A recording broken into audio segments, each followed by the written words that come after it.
All right, guys. Hey, how you doing? Hey, a little closeout for you there. Today's episode number 39. Welcome to Speed Tips from my garage in the classroom.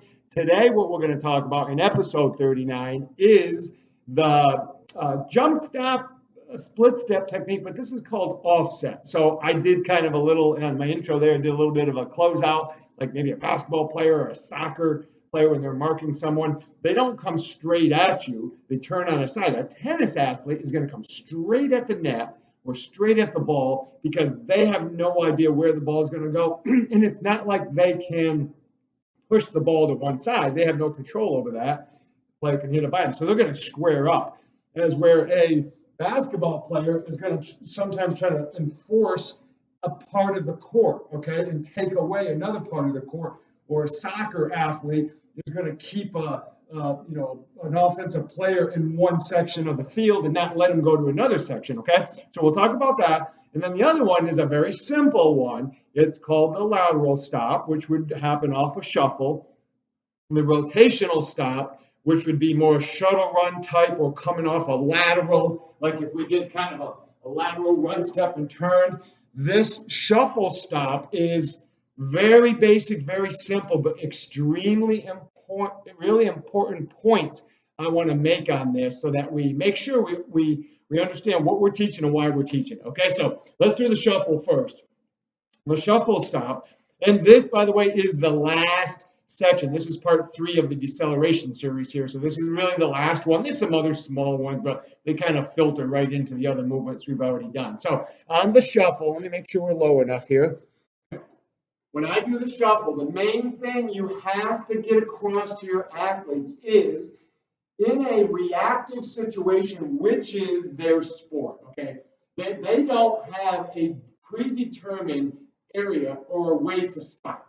We do that as trainers, and that, in my opinion, is a mistake if we build all our training off predetermined stops or distances, okay? And what I mean by that, if I say, you're going to go to that line and you're going to stop. What happens is they shuffle, they plant the inside leg, the outside leg. In most coaches, you'll see a lot of these big performance facilities, they put the weight on the inside leg and they barely have weight and they'll even tell you to lift your inside leg. That's so incorrect when we talk about human movement and mass and momentum control. That's what you have to understand. So when I shuffle and I stop, it's the outside leg that puts the weight, and notice how wide it is, and look at how straight my leg is. And my knees bend. And you never do it locked out. That's just foolish. That's dangerous. But the more I bend, the slower I become when I have to get out of it, which is going to start becoming the next episode, which is when we do change of direction. When I'm going to decelerate, I never put the weight over my foot and shift over because my mass and momentum will fall over. So we always tell the athletes, stick your foot wider than your body. So, pop, stick it wider. That allows me to stop, and then I'll square it up. Now, if I were changing direction, it would look different because then I would start leaning to go the other way. So rule number 1, make sure the foot is wider and emphasize the outside leg. Okay, the leg that is closest to the direction you're trying to stop from going towards. Okay, I'm trying to stop going this way. So I'm going to stick that leg. If you focus on the inside leg, you want to talk about danger. I'm putting my medial, collateral, and a lot of stress, well, other supportive tissue as well, but definitely we could get a collapsed valgus position there. Just doesn't make any sense, okay? So we focus on the outside leg. All right. So the other thing we're going to emphasize is make sure we use a full foot contact, not the ball of the foot only, because now the ankle joint becomes very loose. It's called an open joint. We want it to be a compact, loaded joint.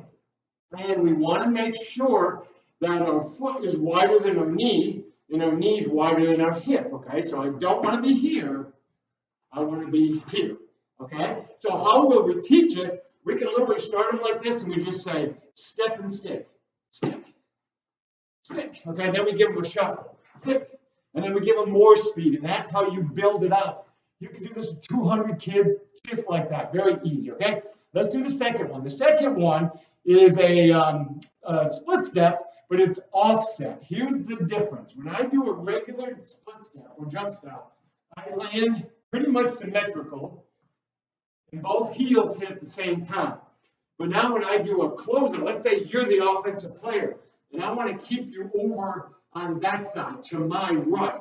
When I come at you, I'm going to come at an angle, and I'm going to hit. But what we do is we hit inside leg, heel, and then outside foot, maybe the heel, maybe the ball of the foot, probably more flat-footed than anything, but we still have to make sure that we're loaded. So I come in, I hit, and now I'm in a good position to be able to make that next move if I have to.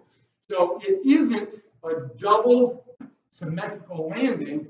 If the inside leg starts to slow me, then the outside finishes the slowing down.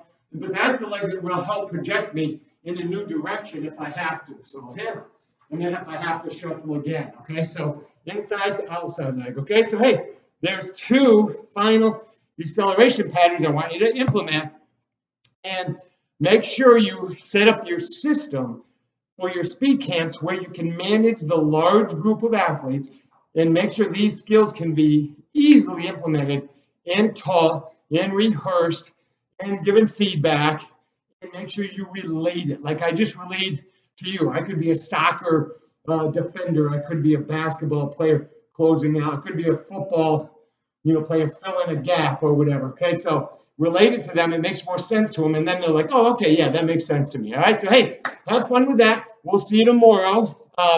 Episode number 40 already, and I can't wait for that. We're going to start some re-acceleration stuff. All right, guys, we'll see you tomorrow.